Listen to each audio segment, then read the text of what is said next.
you take on a lot of negative and insecure frames about yourself, right? Like calling out, oh, that's weird, oh, this, oh, the girl freaked out, those kind of things.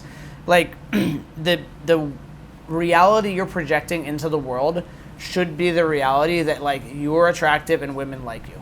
And probably that women have always liked you, whether or not that's true, right? The subtle undertone of what you're saying should be saying that over and over and over again in different ways, right?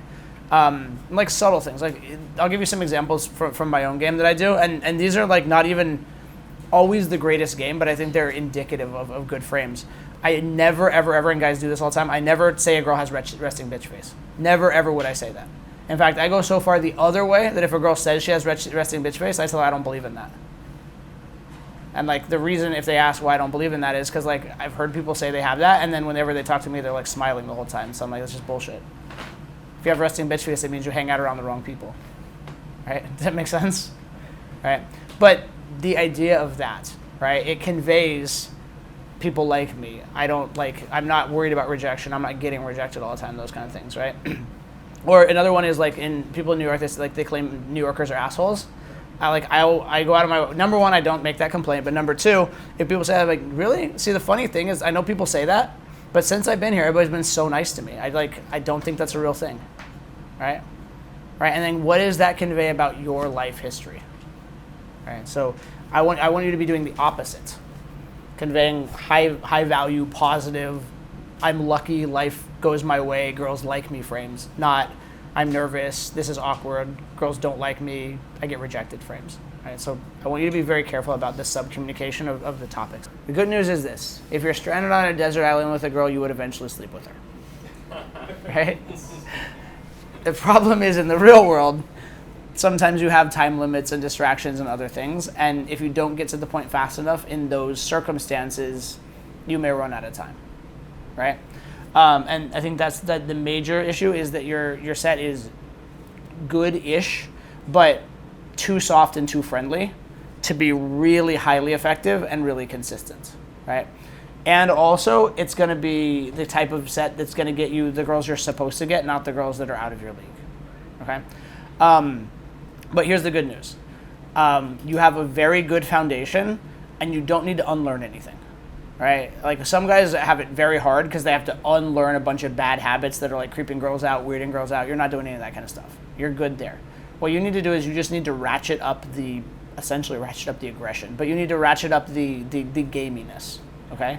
I'm going to give you a metaphor. This may or may not make sense. I'll explain it differently if it doesn't, but this is the way I think. This is the metaphor in my mind for this transitioning game, and it comes from poker.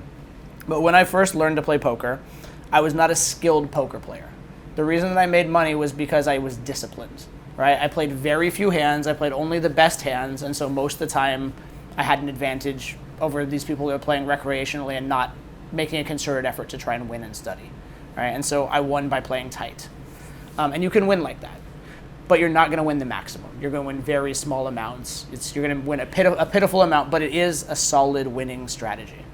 And then I had my coaches who were teaching me, and they played fucking reckless, aggressive, crazy poker that made like 10 times as much as the poker I played, right?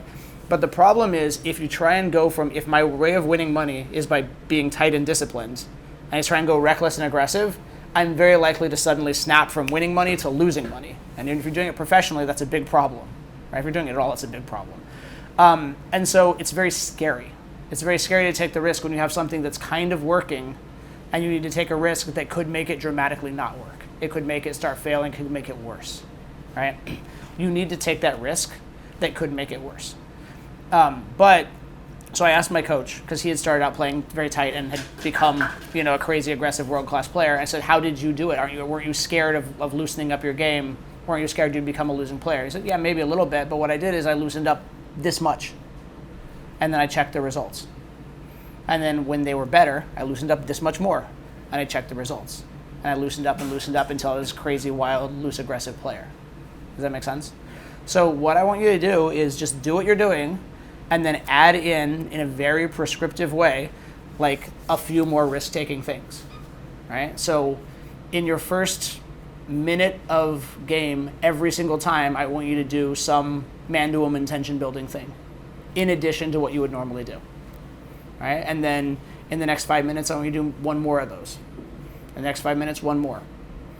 And then in the next 10 minutes after that, I want you to do one qualifying thing.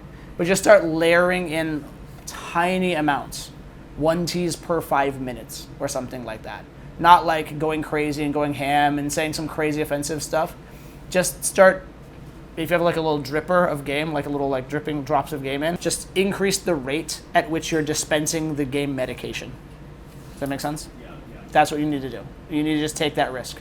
So take the risk of be 5% more polarizing than you're comfortable with.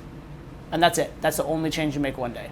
The next day, make the thing of doing every single set one polarizing man to woman thing in the first minute more than you normally would. And other than that, you do everything else the same.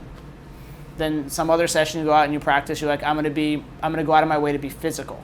In non-sexual ways, but just establishing I'm a guy who has physical contact during conversations. Not groping, not escalating, but I'm just gonna get more physical. I work on that. So just work on adding in those things that are slightly risky, tiny little adjustments, and then confirm for yourself, hey, look, nothing bad happened. And probably it got a little bit better.